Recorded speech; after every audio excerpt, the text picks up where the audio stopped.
not public. Good morning. Welcome everyone to another Think Tank. My name is Olivier Lewis. If we haven't met yet, I'm the broker owner of the Cranford office.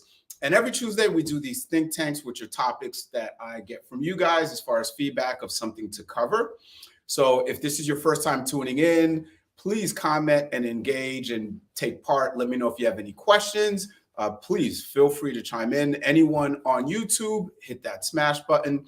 And happy November. Can you guys believe 3 weeks until Thanksgiving? I think it's official because Mariah Carey got out of her Halloween costume into her Christmas outfit, right? Yeah. So I think we're officially in the holiday season. Time's flying. And for those of you that haven't worked on your holiday marketing plan, whether it's pies or bundt cakes or just mailing out cards, etc., this is the time to do it. You know, get ahead of it. You don't want the week of or the week before trying to scramble and figure it out. So get to it now, as in a couple weeks we'll be right there. Also, Thursday, I'm super excited to host, I think, our third investor club meeting where we're going to talk about fixing and flipping, holding rental properties, and I have a really special guest speaker that is a contractor from Gecko Construction. They're really into smart homes. What I like is they have a showroom in Union where you can actually see the quality of their stuff, some of their products, what they do to make homes smart. But he's also done $1.4 million homes.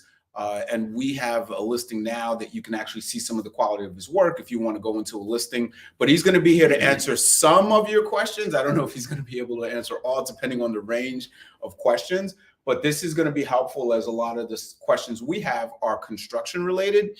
So this should hopefully answer a lot of those construction related questions. So feel free, jot them down if you have any questions. And guys, this is open to all.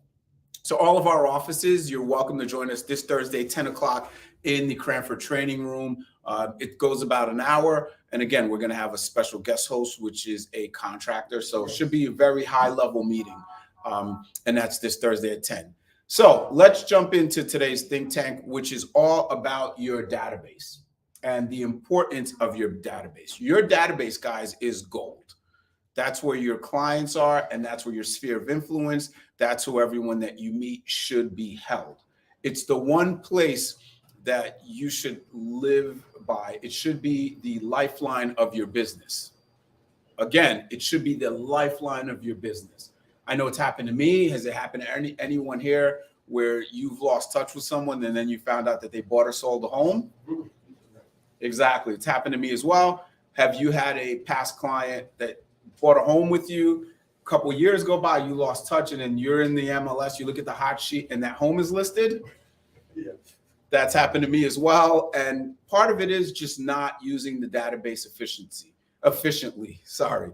If you do use it efficiently, that shouldn't happen, because in your database, and by database, of course, I mean CRM, but in that database slash CRM, everyone should be there, and it should pop up and remind you when to keep in touch with someone. So if you're not missing in action and there's no gaps in the communication, that will typically not happen.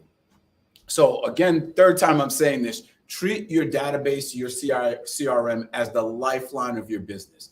That's where you can get and see all of your clients, all of your leads, everyone in your sphere, all in one dashboard. And you could have a plan of action for all of them. Now, a lot of people just put leads in your database, and I disagree. I think everyone should be in there.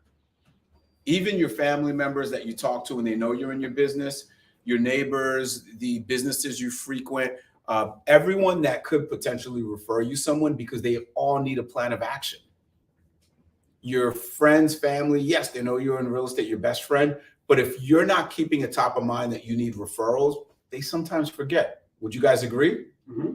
Yeah. Yeah, they don't work for you, they work with you, and they would like to work with you, but if you're not always reminding them in top of mind that your business lives off referrals, they may just not put two and two together, connect the dots, or not really realize how important it is, even though someone in their office mentions it. Maybe they don't like that person that much, but guess what? you don't have to love that person. You just have to be able to help them buy or sell a home. So keeping everyone in your database is key, whether they're family, friends, leads, etc. It is so important. And it's playing the long game. Your database is the long game. The short game is someone calls you, you meet someone at an open house, they're ready to go. Great. We're all going to close those people. Do you guys agree? Yeah. We're all going to close those people because they're ready. It's urgent, right? They need to buy, they need to sell, they need to rent immediately. But the people in your database are the long-term plays.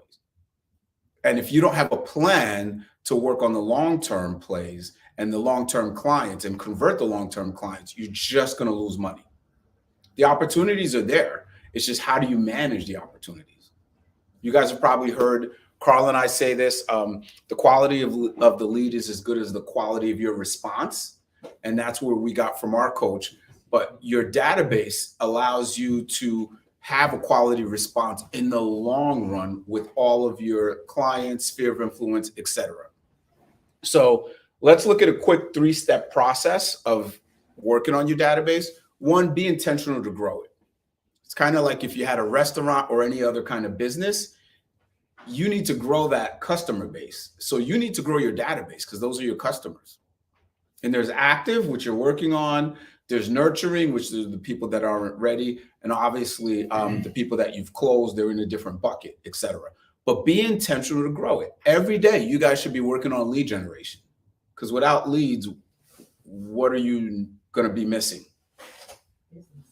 Business, deals, right? So you have to be intentional to grow your database. For those of you prospecting or cold calling, great. That's what you're doing. For everyone else, work your referrals. Contact your sphere, work the people you know. If you added 1 or 2 people every day, 1 person a day, 5 days a week, 20 people, 12 months in a year, 20 people per month, 12 months in a year, you're adding 240 people to your database. And that's not prospect, that's just the people you know. Having an intentional conversation with the intent to grow that database is key. Step 2, you got to nurture. Can anyone guess what the average time frame is to nurture and convert a lead or an inquiry into a sale? Take a guess. No one's going to. 60 days. 60 days? Wait, Oof, you're Convert it from the beginning. Because you don't know when someone inquires, wherever you're getting it from, an open house, Zillow, Realtor.com, Booth, wherever you're getting the inquiry from, you don't know if they're day 1 or day 100. 6 right? months. 6 months, getting close. That's a hint. A year. A year. A year. 40 hours on the average with one buyer, right? I'm going to put this up and I'm going to share it with you guys.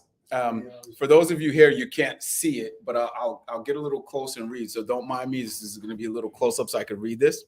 And this is from Boomtown, which you used to use Boomtown. Several of you use it. Boomtown is a CRM that also does lead gen. So what most agents don't understand is that the average incubation period from online lead generation to lead conversion is between 6, which you said, 6 to 24 months, according to Boomtown. Almost 2 years. 6 to 24 months. 2 years. For new lead inquiries too. That means they clicked on your thing. Bingo. So the problem is we are not patient. You see your reaction? The quality of the lead is as good as the quality of your response.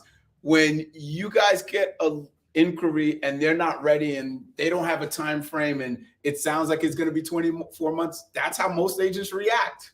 Oh my gosh, never mind. But the truth is, in 24 months, who plans to be in the business? Right. In 24 months, who's going to have bills? Yeah. In 24 months, who wants to close the client still? Yes.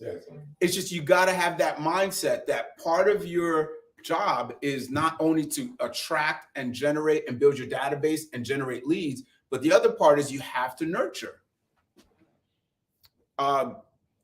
I'm going to bring him up because Daryl just came in. But Daryl came in, we met, we didn't start working together for well over 1.5 years. I could have had that reaction. This isn't going to work. X, delete, block. Like, I could have had the same reaction. We And- got 500 listings. Exactly.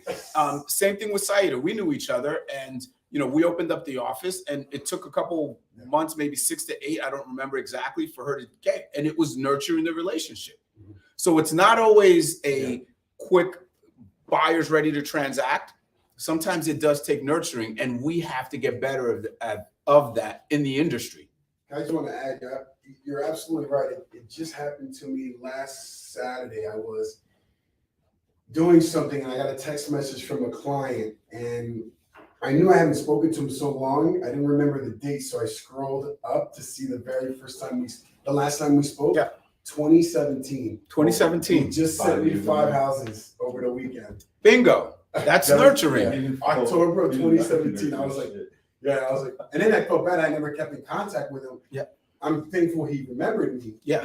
from back then. But 2017. You made a great first impression. Yeah. Think about how many other clients that you didn't keep in touch with that didn't call you back. Ripping the checks. It's like taking a $10,000 check and ripping it up. Yeah. And that's just because it's either not in your database or you're not effectively staying on top of your database, which, hey, we're here to learn and grow, right? So hopefully this is a quick reminder of how important it is to nurture leads. Just because they're not ready today doesn't mean they're a bad lead. I do not like that term bad lead. It's how you handle the lead.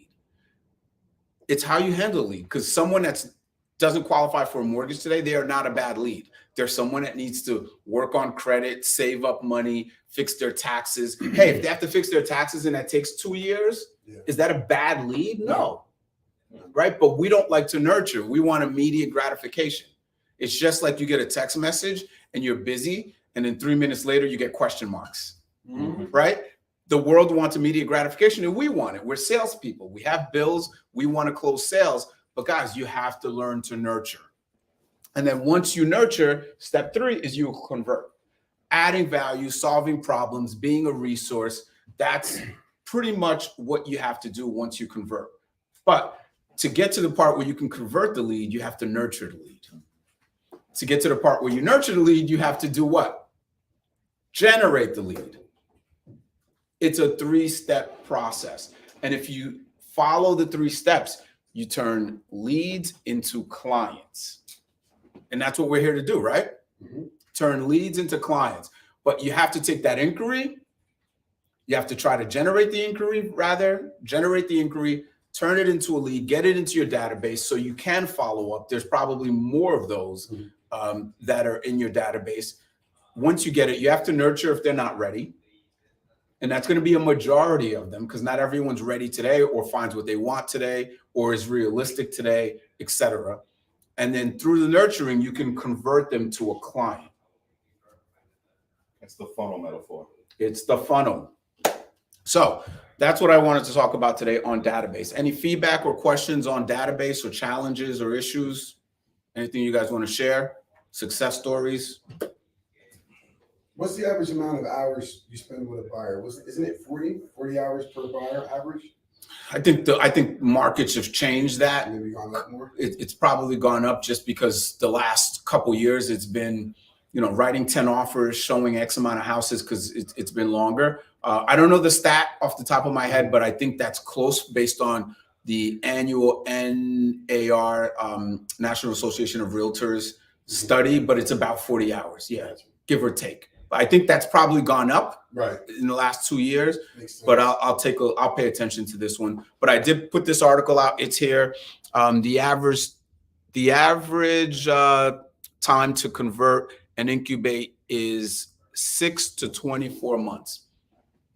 So someone that's not ready today is not a bad inquiry. It's not a bad lead. It's that you need a better approach to nurture and incubate those clients. They will buy. I've done this exercise for years. Whenever I have a brand new agent, I'll give them an old Zillow database. We just did it with a new buyer agent downstairs. And what I found is 65-70% of those leads that were never responded to or one-time call, they transacted. The business is there. We're just not, as an industry, great at incubating. But I think you guys do above and beyond what the industry does. So let's definitely work on doubling down on the nurturing, the lead gen, the incubation, because that's how you turn inquiries and leads into clients, which is our goal. And then repeat clients if you follow up and nurture. All right. So good. Thank you. Let me see if there's any comments in the thing on the Facebook group. I do not see any comments. So we're going to wrap it up.